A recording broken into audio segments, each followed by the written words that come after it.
Some say the dead don't rest until their story is told.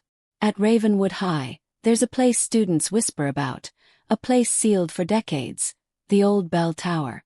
They say it rings by itself, that those who hear it don't stay the same. This is not just a ghost story. This is what really happened.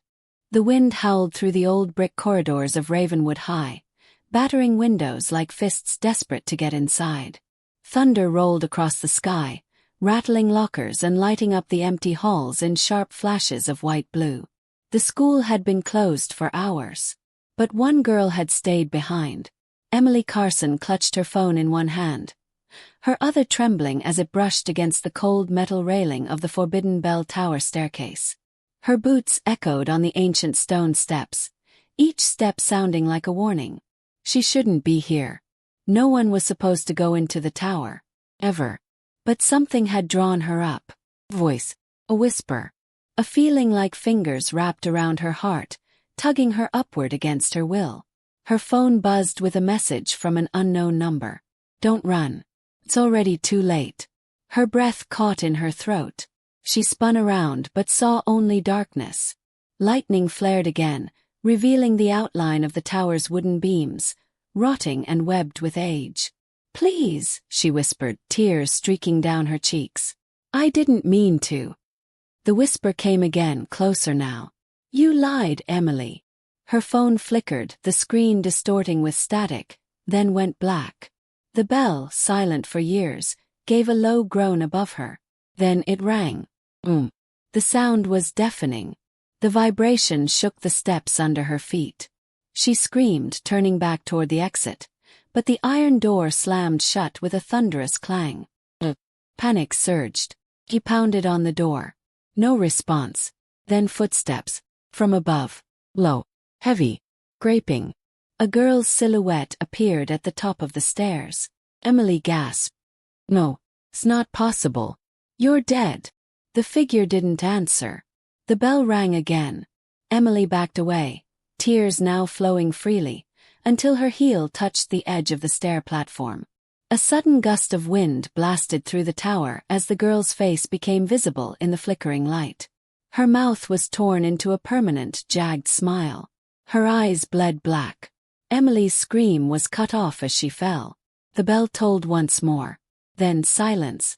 Ravenwood High had always carried a certain gloom, but after Emily Carson disappeared, the air grew heavier. It was like the walls themselves remembered what had happened. The tower had been sealed shut, and no teacher spoke about it anymore. But students did. They whispered in hallways and passed stories behind textbooks. Everyone had a version. She ran away. She was pregnant. She was possessed. Only one thing was consistent. No one ever saw her leave the school that night.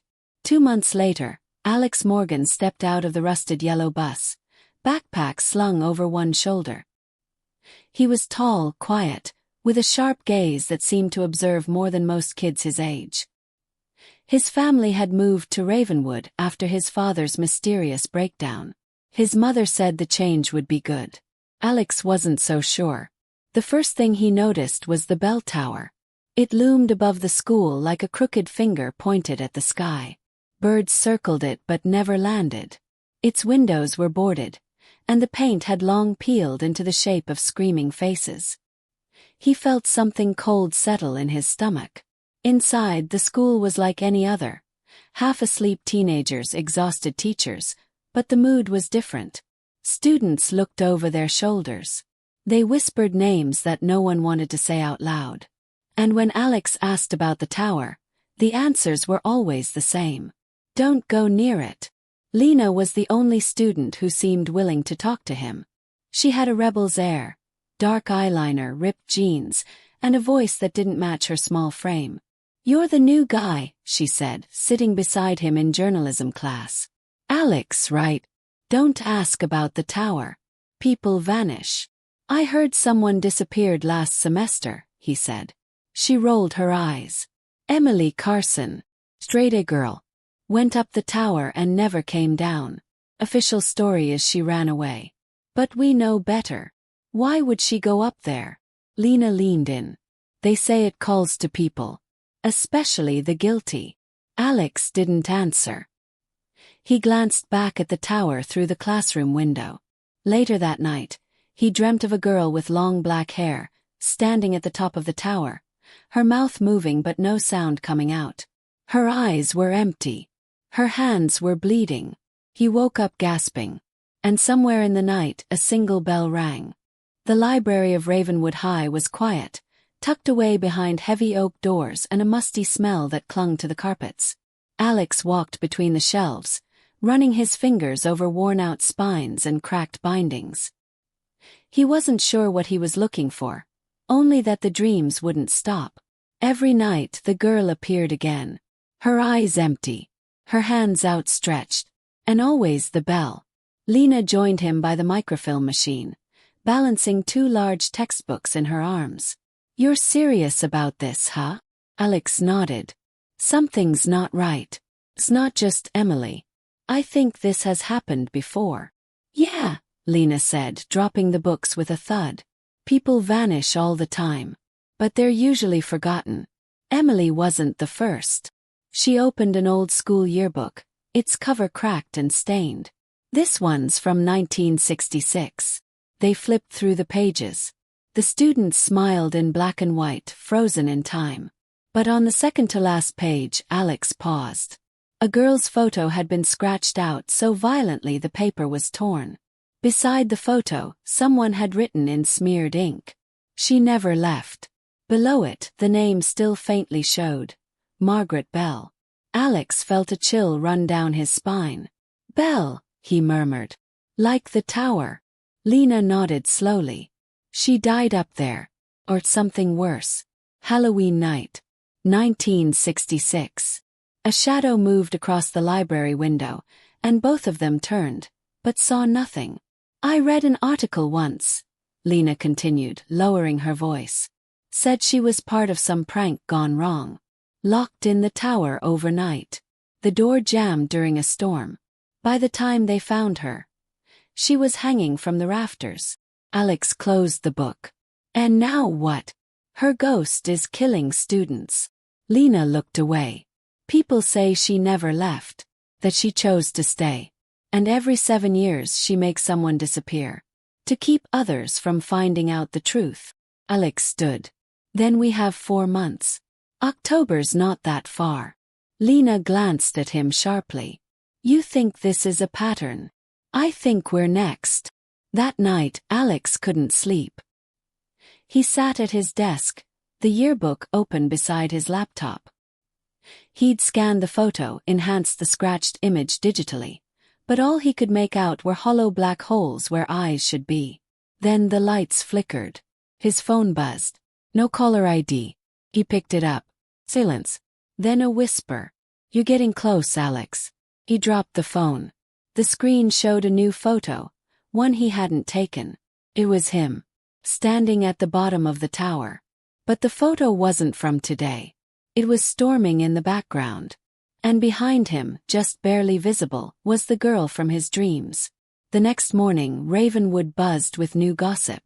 Someone had spray-painted a message on the school's main hallway wall. "She's not done." The janitor scrubbed at the letters in silence, his hands shaking. Alex found Lena by her locker. "We need to get inside the tower." She stared at him. "Are you crazy?" "It's locked. They chained it shut. We'll find a way. There's something in there. Something no one wants us to see." As if to confirm his fear, the fire alarm went off. Students poured into the halls, shouting, pushing, laughing. But over the crowd, Alex heard it again. A bell. A low, trembling toll that no one else seemed to notice. He turned toward the staircase at the end of the corridor. The tower door was slightly open. The metal door to the bell tower groaned as Alex pushed it open. The hallway behind him was empty now, cleared after the fire drill, the echoes of laughter and confusion fading down the stairs. A chill crept up his spine as he crossed the threshold. The tower's interior smelled of mold and forgotten time. Dust motes floated in the dim light leaking through cracked windows. Cobwebs hung like curtains between iron beams. The spiral staircase loomed above him, a rusty spine that climbed into darkness. Behind him, Lena hesitated. "You sure about this?" she asked, her voice low. Alex nodded. She wants someone to find the truth. Or maybe she just wants someone to listen. They climbed. Each step groaned beneath their feet. The air grew colder. The silence deepened. About halfway up, Alex noticed the carvings, small etchings in the stone walls. Some as old as 1923. Others recent.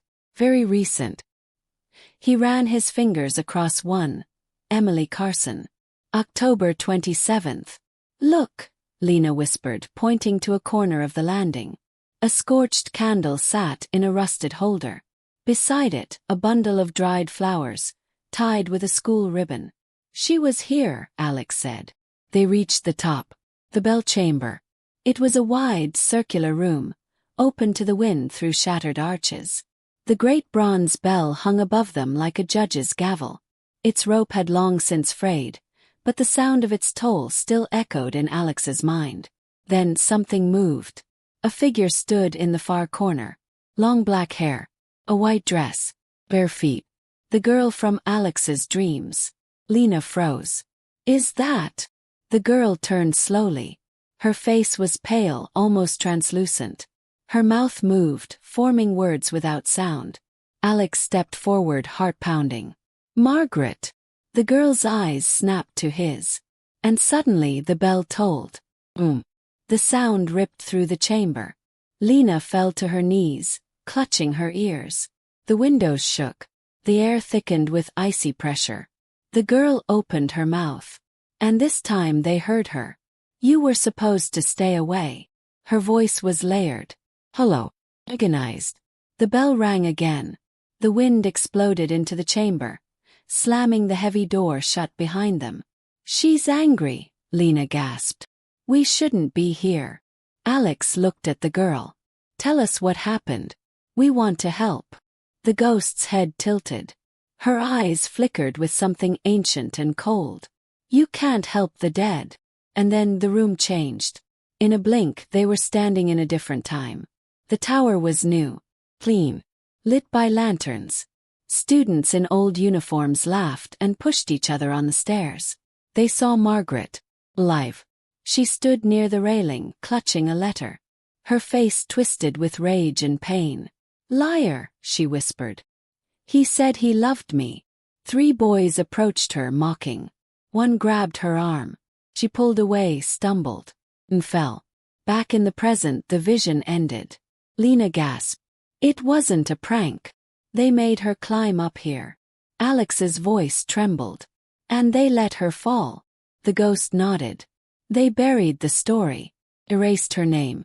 But she remembered." The bell groaned again. Margaret's form flickered, unstable. "She's been trying to show someone. Anyone."